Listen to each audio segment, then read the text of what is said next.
Voilà, ils ont toujours un makasi à partager nos astuces, en tout cas bienvenue.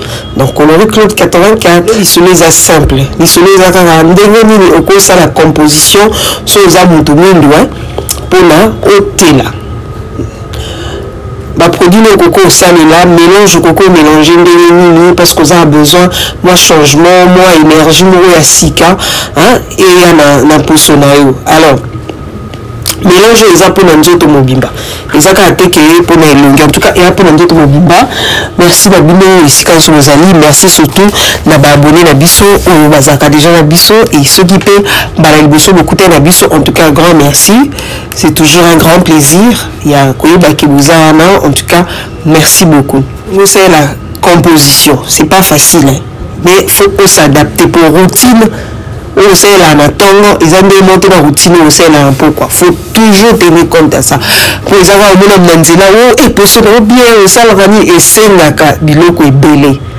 Biloko est belé pour la routine. C'est pas facile. Ils ont été kakao, minimum comme non, et c'est là biloko est belé. Alors, tout ça en deux étapes. Dans la routine où il y a tango.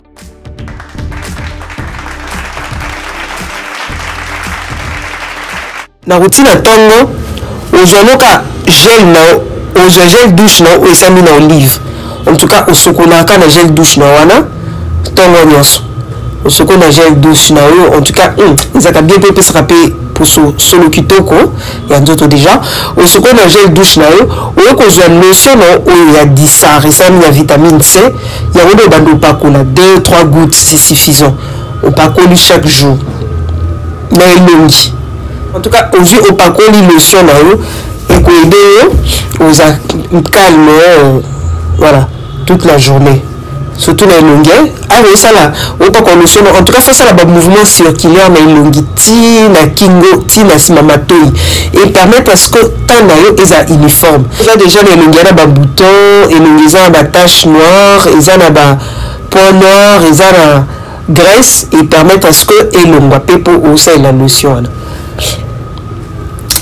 Par après, Nanzoto, on reçoit notion normale, hein, notion de celle là, rien que pour Nanzoto, on pas colonner les longuités, n'a précisé. Aujourd'hui, notion là, on pas coller juste Nanzoto.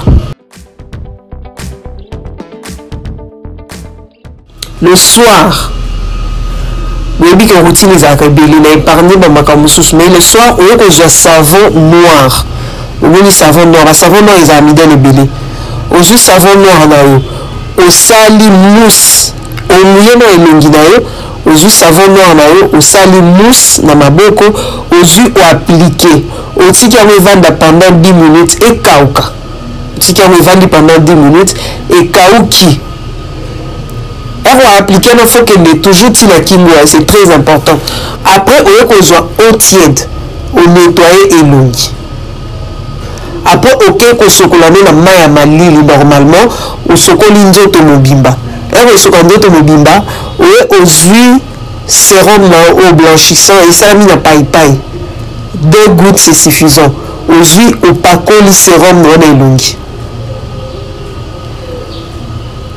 Après, on se lotion na wana mkepe obakisi opakolo moskoti nzoto mobimba olali na o bandesa la bongo pendant une semaine routine pourquoi pendant une semaine o salaka bongo mais la deuxième semaine sikoyo o kwa kozwa otiki na yo pour la lotion o continuer kaka na sérum blanchissant na yo mais 3 fois la semaine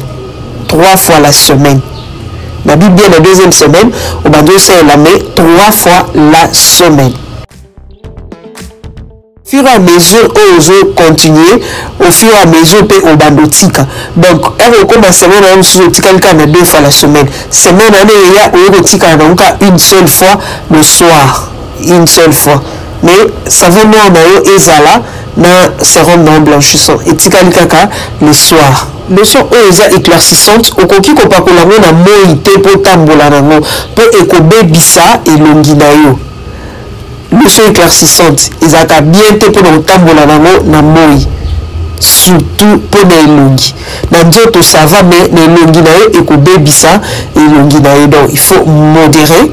Il y a moi si vous avez la lotion ou la nité au coco c'est la crème ou lotion hydratante juste pour hydrater et longues na hier aux autres tambola, c'est très important. Et le soir on salue mais ceux qui ont salé là lotion éclaircissante na moi et kobe bisayo insister et kobe bisayo voilà. En tout cas, si on peut éviter papa d'ailleurs toujours et ça va bien pour permettre à eux au nino au coco ça là non nino au coco ça là c'est très important. Alors l'autre soukenya merci Nabido ceux qui me tournent les amis en tout cas c'est bienvenue me tournent et que vous avez bienvenue Biano et Ezali au revoir.